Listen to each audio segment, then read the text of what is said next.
Hey everyone, it's Jim and Charles from Mellow amps, and we're going to get ready to install the PCB into onto the top plate. Yeah, so we have a bunch of little jobs to take care of. Yep. So the first thing we want to do is we want to get the ground wire from the 1/4-inch jack onto the PCB prepped and ready for connecting up. It's just easier to do it now. Yeah. So I think about 3 1/4 inches. And this is the yellow wire with the green stripe on it. Or 85 millimeters. We'll do it. And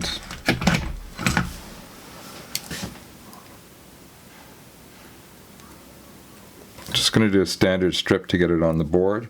Now, because it's going to be tricky to strip this thing after we install it, we're actually going to strip it now for the jack. And we're going to want an extra long strip because we're going to be folding this wire back on itself. It's going to be going through an eye where which we'll solder to. So something like that. So just drop it into the 1/4-inch jack slot and just lean it over. Almost anything's going to do. We need a little tiny dab of flux. A dab will do you. And we're going to come in at our standard temperature, which is 360 C, which is about 680 Fahrenheit. Now I'm just going to turn it around here because it's going to be easier to get in on this angle.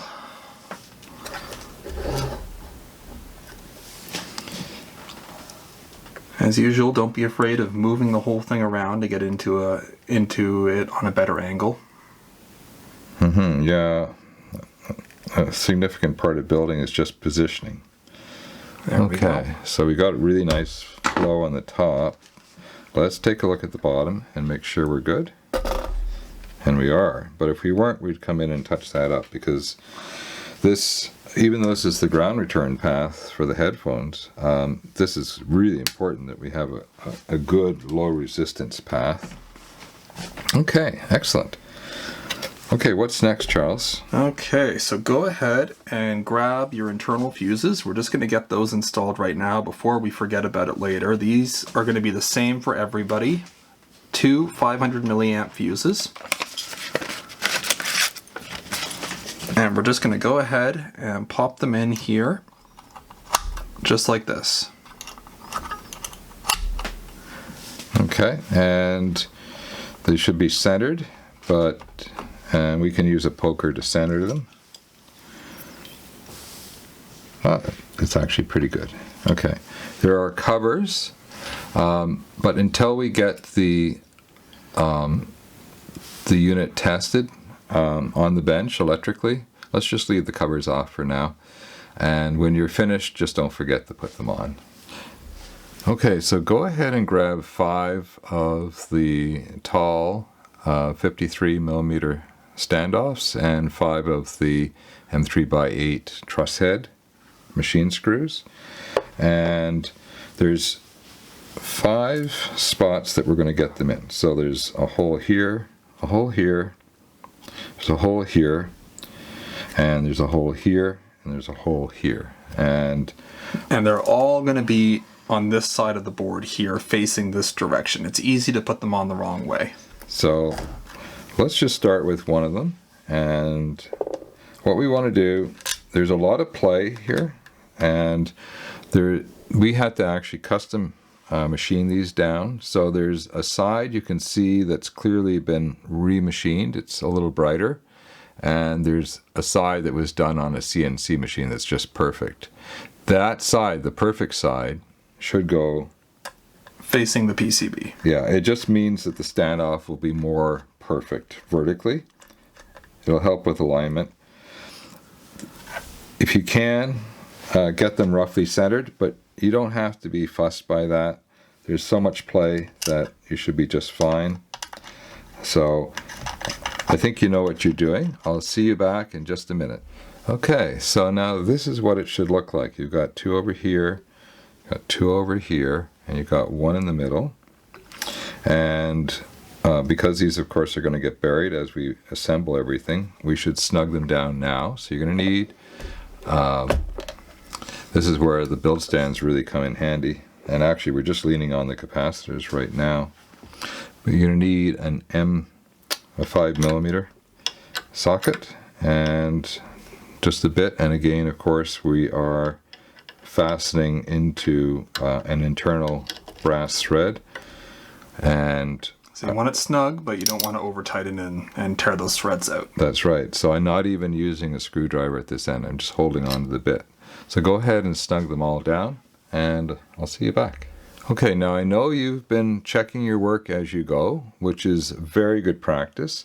But before we actually put this together and start burying things, let's do one final check to make sure that all of our solder joints are well done and that all of our key components are oriented properly. So let's start with the large filter capacitors. So all of the white bands match the white band here, and over here they're all lined up the same way. So that's perfect. You should also see that all of the board is populated, so there should not be a spot for a component that's not connected. Though there are a few jumper points like these guys right here that we are not using. Yeah, but you're looking specifically for R1, C5, D3. All of these labeled positions for a component should all be filled. I don't think there's any exceptions, but we'll be checking as we go. So look at your diodes and check the banding, that it matches the board banding. That's really important.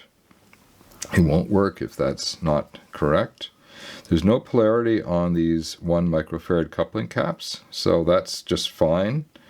I'm going to presume that you checked your resistors as you put them in the board, and that you kept an eye on the parts list, location, and the schematics, so those should be fine. We shouldn't have to worry about those. We should definitely confirm the orientation of the sockets, and you can see that we're pointed, from our point of view anyways, this is 1 o'clock if this is 12 o'clock, right? And they both are lined up perfectly at 1 o'clock, so that's looking really good. We've got the collar on the RCA jacks.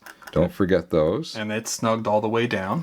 And I'm also taking a look at all of my solder work. And because we checked it as we went and we renewed it as we went, it should be pretty close to perfect. And it looks really good. So let's flip over and check the other side. Okay, well, there's a lot more going on this side. So check your blue junctions. They should all be, these are all the entrances. You can see they're marked on the PCB. Make sure they're all open and all the screws are backed out and they're facing the correct direction. Yes, and here's an important one.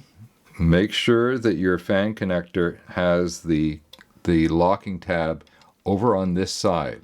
Yeah, that's one mistake we've made on this board, or I made on this board, is that the pad for that is backwards from how it should be. So make sure it is oriented the way you see it here. And we're going to check our big power resistors. So that's 120R, that's 220R, that's 1R, and it's the same on this side. We've got 4 little jumpers here. They're all in place and nicely soldered. They're actually carrying the ground return pass, so that's very important. Heck, everything's important. We got the heavy duty jumpers over here. There's something we should look for. Let's make sure we've got one of the heater leads here and one over here.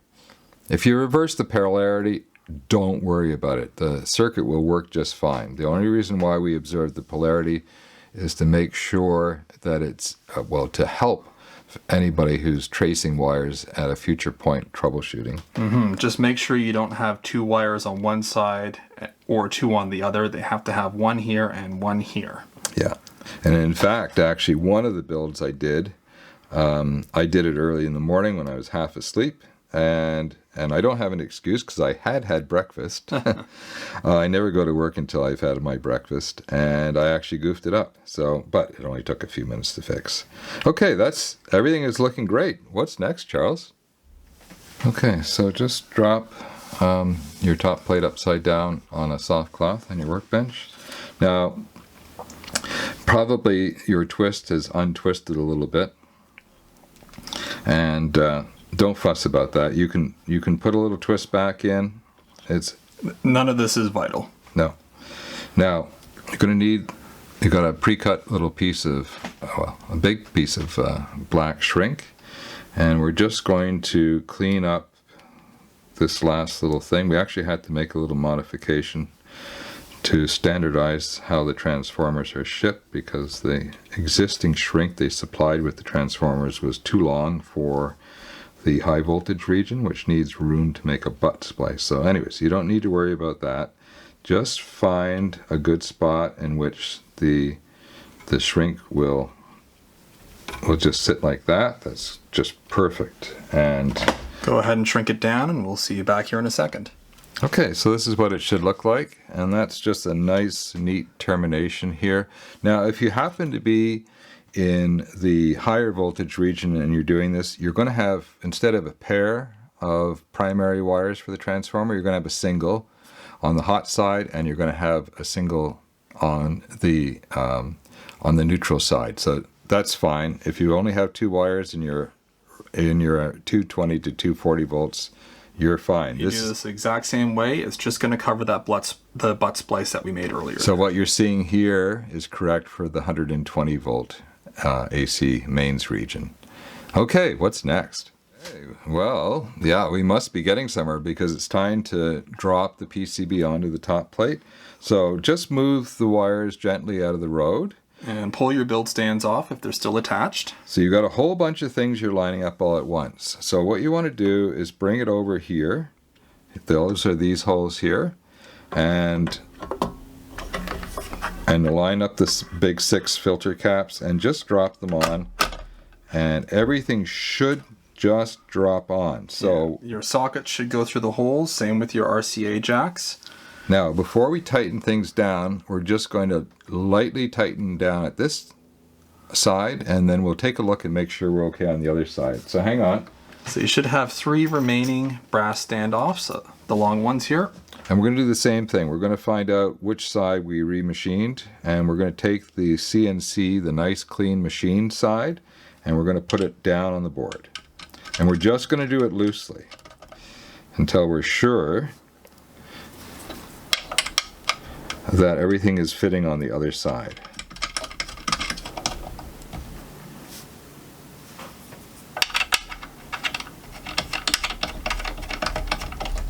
Okay, let's have a peek and see how we're doing over here. Now, these standoffs will hold us off nicely, and it's starting to get heavy, so be careful.